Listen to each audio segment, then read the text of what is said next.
রাফি রিধির ঘাড়ে চুমু দিয়ে রিধির পাশে শুয়ে পড়ল। মাঝরাতে হঠাৎ রিধির ঘুম ভেঙে যায়। রিধি তাকিয়ে দেখে রাফি ওর পেটে হাত দিয়ে আছে আর মুখ ঘাড়ে দিয়ে আছে। রিধি তখন ভাবে, রাফি আজকের দিনটা কি তুই ভুলে গেছিস? আজকের দিনেই তো তুই আমাদের বন্ধুত্বটাকে শেষ করে দিয়েছিলি। আমি তোকে ভালোবাসি এই 3টা শব্দ উচ্চারণ করি।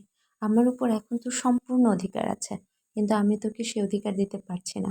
কেন করলি সেই দিন এমন? ফ্ল্যাশব্যাক। যেদিন রাফি ঢাকা থেকে ছুটে এসেছিল রিধির কাছে, সেই দিন রিধিকে রাফি ছাদে আসতে বলে। রিধি ছাদে রাফিকে দেখে অবাক হয়ে যায়। ওদের কথার মাঝে রাফি হঠাৎ রিধিকে লিপ কিস করে দেয় আর রিধির গাল ধরে বলে, এতদিনে কি তুই বুঝিসনি রাফি তোকে কতটা ভালোবাসে? আর তোর মন এখন ফালতু লিখনের কাছে। এইটা তুই কি করলি? রিধি, আমি কিছু জানি না কি করেছি, বাট আমি তোকে ভালোবাসি। হ্যাঁ, আমি তোকে ভালোবাসি। আমার বউ হলে তুই হবি, নয়তো আর কেউ হবে না। কতটা ভালোবাসলে মানুষ পাগল হয় আমি জানি না, বাট রিধিতেই রাফি ডুবে রয়েছে। আমি চাই না সে রিধির মনে অন্য কোনো পুরুষের ভাবনা আসুক। রিধি শুধু আমার। Just get out from here. লিখনের সাথে যত তাড়াতাড়ি সম্ভব রিধিকে বিয়ে দিতে। সেই অনুযায়ী রিধির মা বাবা রিধির বিয়ের তারিখ এগিয়ে দিল। তুই আমার বড়, নয়তো এই মুহূর্তে তোর গালে আমার 5 আঙুলের দাগ বসে যেত। বেরিয়ে যা আমার বাড়ি থেকে। রিধি রাফিকে আর কিছু বলার সুযোগ না দিয়ে সেখান থেকে চলে এলো।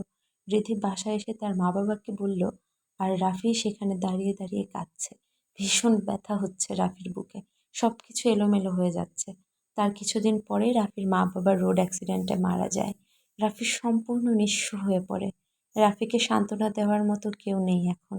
রাফি একা চুপচাপ থাকে, বাইরে বের হয় না, মায়ের কাপড় জড়িয়ে ধরে কাঁদে, বাবার জামা কাপড় ধরে পাগলের মতো বিলাপ করে। এই রাফির সাথে আগের রাফির কোনো মিল পাচ্ছে না কেউ। মরা লাশের মতো বেঁচে ছিল 1.5 মাস রাফি। 1.5 মাস পর রাফি আমেরিকা চলে যায় বাংলাদেশে সব কিছু বিক্রি করে। কাউকে সেই কথা জানায় না, এমনকি রিধিকেও না। রিধি জানতে পারে রাফির ফ্রেন্ডের মাধ্যমে। রিধি সেদিন অনেক কেঁদেছিল। রাফিকে এই অবস্থায় দেখতে দেখতে রিধিও মানসিকভাবে ভেঙে পড়েছিল। তাই বাধ্য হয়ে রিধির বিয়ের তারিখ 1 বছর পেছানো হয়। আর লিখন সেও এত তাড়াতাড়ি বিয়ে করবে না। সব মিলিয়ে বিয়ের তারিখ বেশ অনেক দিন পেছানো হয়। 1 বছর পর যখন রিধি সবেমাত্র ইন্টার সেকেন্ড ইয়ারে উঠেছে, তখন রিধি একা একাই বাইরে চলাচল করত। কেউ রিধিকে কিছু বলার সাহস পেত না, কারণ লিখনের হবু বউ। একদিন বিকেলে রিধি কলেজ থেকে ফেরার সময় পেছন থেকে ওর মুখ চেপে ধরে। একটা প্রাইভেট কারে উঠায় একজন। রিধি অজ্ঞান হয়ে পড়ে। যখন রিধির জ্ঞান ফিরে, তখন রিধি নিজেকে অর্ধনগ্ন অবস্থায় পায় আর শরীরে নখের দাগ, পাশে লিখন বসা। রিধির মাথায় বেশ বড় রকমের বাজ পড়ে তখন। রিধি কাঁপা কাঁপা গলায় লিখনকে জিজ্ঞেস করে, তুমি আমাকে? হ্যাঁ, আমি তোকে রেপ করেছি। কি ভেবেছিস লিখন তোকে বিয়ে করবে? তোর মতো কত সুন্দরীর সাথে লিখনের বিয়ে ঠিক হয়েছিল, কিন্তু লিখন তাদের কাউকেই বিয়ে করেনি। তোর মতো এমন হাল করে ছেড়েছে। রিধির চুলের মুঠি ধরে, বাহ রে জানোয়ার, বাহ! তোর মতো ছেলেকে আমি ভালোবেসেছিলাম।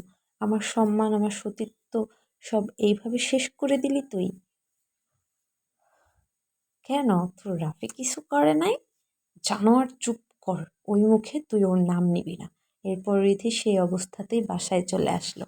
এলাকার সবাই অদ্ভুতভাবে তাকাচ্ছে রিধির দিকে, কিন্তু রিধির সেই দিকে ভ্রুক্ষেপ নেই। রিধি যেন কঠিন পাথর হয়ে গেছে। রিধির মা বাবা রিধিকে এই অবস্থায় দেখে কাঁদতে শুরু করে দেয় আর জিজ্ঞেস করে, এমন অবস্থা কি করে হলো?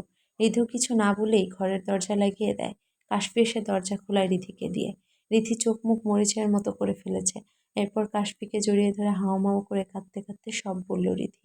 রিধির মা বাবা নিজেদের উপর থুতু দিচ্ছেন, এই ভেবে যে লিখনের মতো ছেলেকে কি করে তারা মেয়ের জামাই বানাতে চেয়েছিলেন, যে কিনা আজ রিধির এই হাল করলো। এই শোক ভোলার কয়েকদিন পর আবার নতুন খবর আসলো, রিধি প্রেগন্যান্ট। রিধির কান্না ছাড়া তখন আর কোনো উপায় ছিল না। দিন রাত রিধি মুখ গুজে ঘরে বসে বসে কাঁদত। রিধির মা বাবা বোন সহ পাগল হয়ে গেছে রিধির এই অবস্থা দেখে। রিধিকে অ্যাবর্শন করাতে চাইলে রিধি বলে, এই বাচ্চা তো কোনো পাপ করেনি, তাহলে ও কেন শাস্তি পাবে? আর আমি ওকে নিয়েই সারা জীবন পার করে দিব। ওর বাবার পরিচয় লাগবে না, আমি ওর সব হব। রিধির এই কথার উপর কেউ আর কোনো কথা বলতে পারল না। রিধি নিজের খেয়াল রাখতো আর লোকের কথায় কান দিত না। লোক কথার ভয়ে রিধি কখনো বাড়ির বাইরেও যেত না। কিন্তু লোকেরা তো আর থেমে নেই। রিধির বাসায় এসে রিধি শুধু চেয়ে চেয়ে দেখে, আর এদিকে রাফির সাথে আর কোনো যোগাযোগ হয় না রিধির।